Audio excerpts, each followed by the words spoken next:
Johnny unleashes his fury and fires EJ. Days of Our Lives 2 scoops for the week of August 11th to 15th, 2025. Well, Belle wasn't happy with what EJ had done to her in court when he asked Johnny to tell everyone what kind of relationship he and Belle had. She's not going to let that go. But she might forgive him down the road. Through the hypnosis, EJ recalled that the shooter was female. And I think I speculated on this last week, Marlena said she didn't think EJ could go any further with the hypnosis because whoever shot him was someone so close that his mind would break if they tried to smash through the walls. It was revealed throughout the week that Marlena seems to know who the shooter was, and I think it's going to turn out to be Rachel. Holly and Tate finally slept together, so that was a big step forward for them. But it's looking like Tate and Sophia may have an attraction that could increase if the whole baby secret comes out, and they end up having to take care of the child together. Ultimately, Johnny fired EJ because he believed that the video of Chanel threatening EJ was a deep fake. But will EJ manage to talk his way out of that next week? Stay tuned to find out. I still don't understand why Belle couldn't appreciate EJ's tactic to try and cause a mistrial.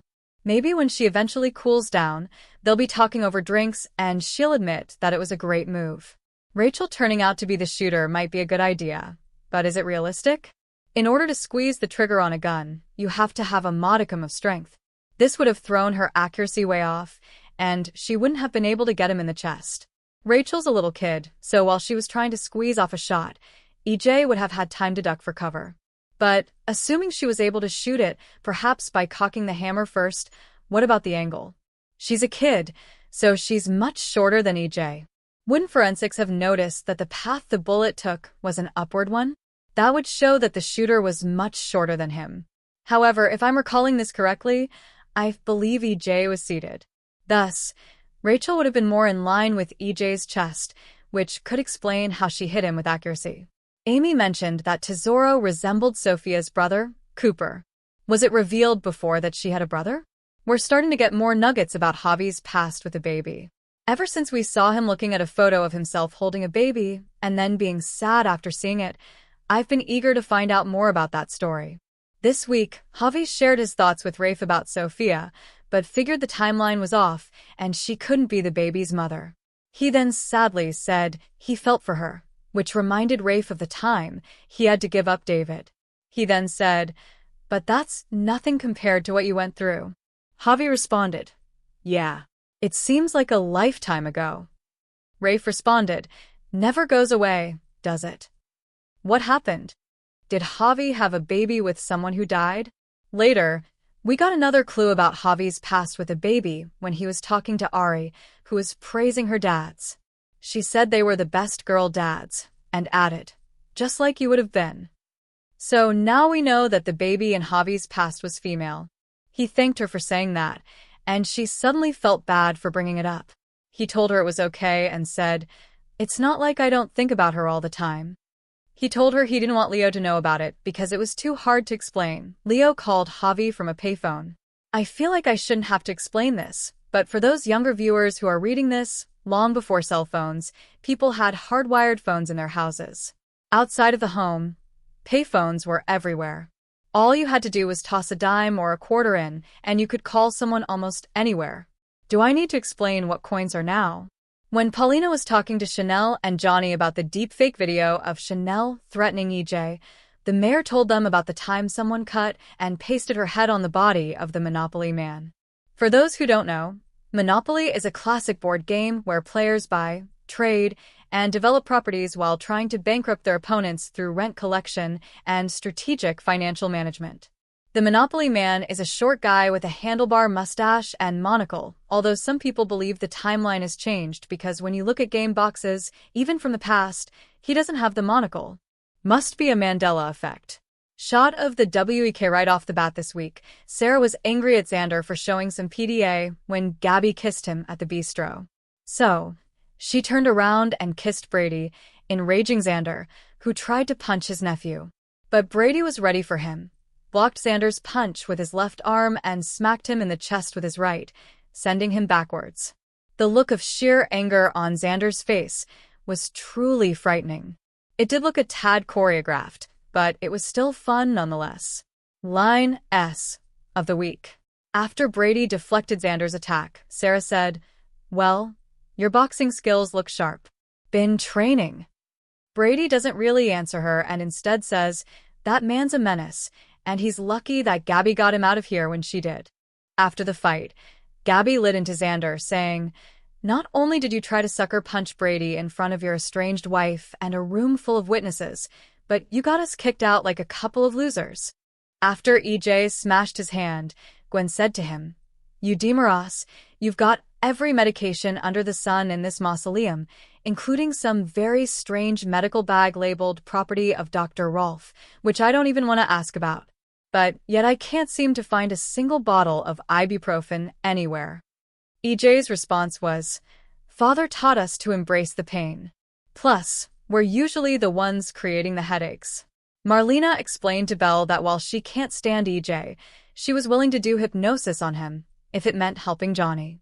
Belle then said, "Well, I mean, maybe after you get EJ to remember who shot him, you could hypnotize him into walking into traffic."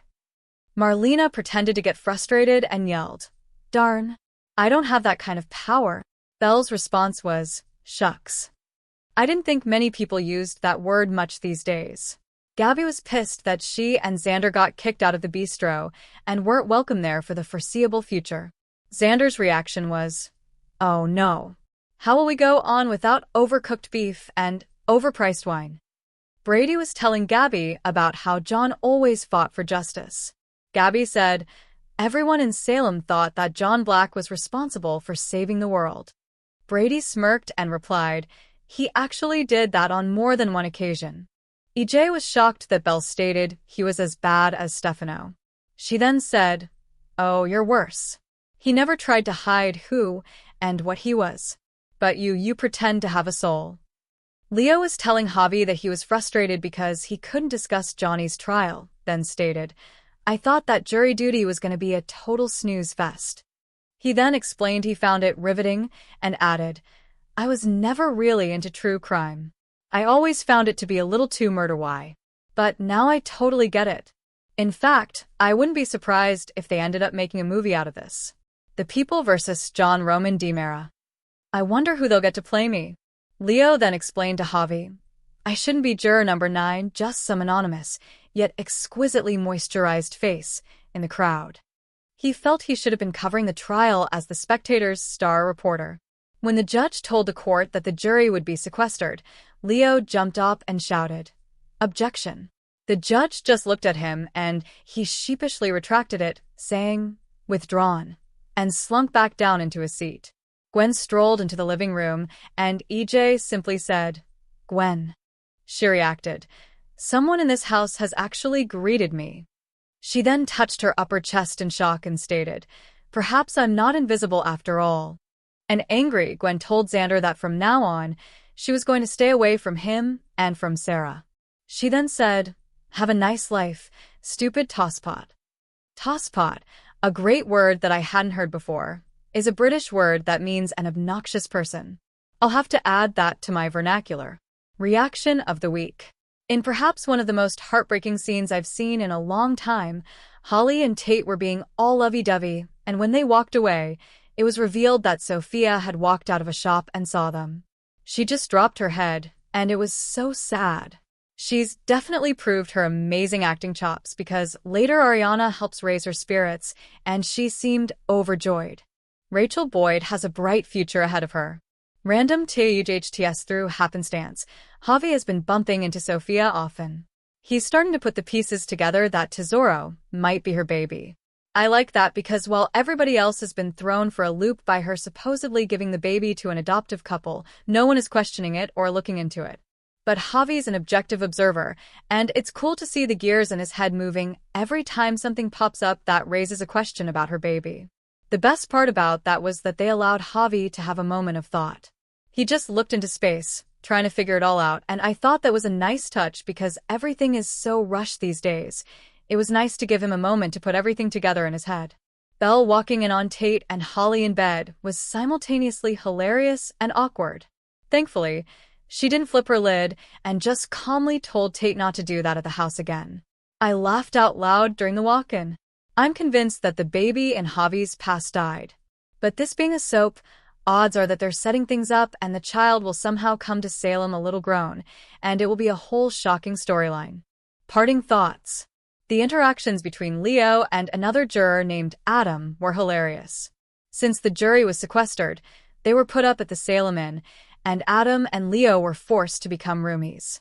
Adam can't stop talking about inane things, and at one point, Leo wondered aloud if there were any tranquilizers in one of the hotel room's drawers. In trying to find something to occupy their time, Adam suggested they play cards. No. Listen, every time someone tries to explain a card game to me, my soul leaves my body. In fact, my therapist suggests I stay away from all card games. I have that very same affliction.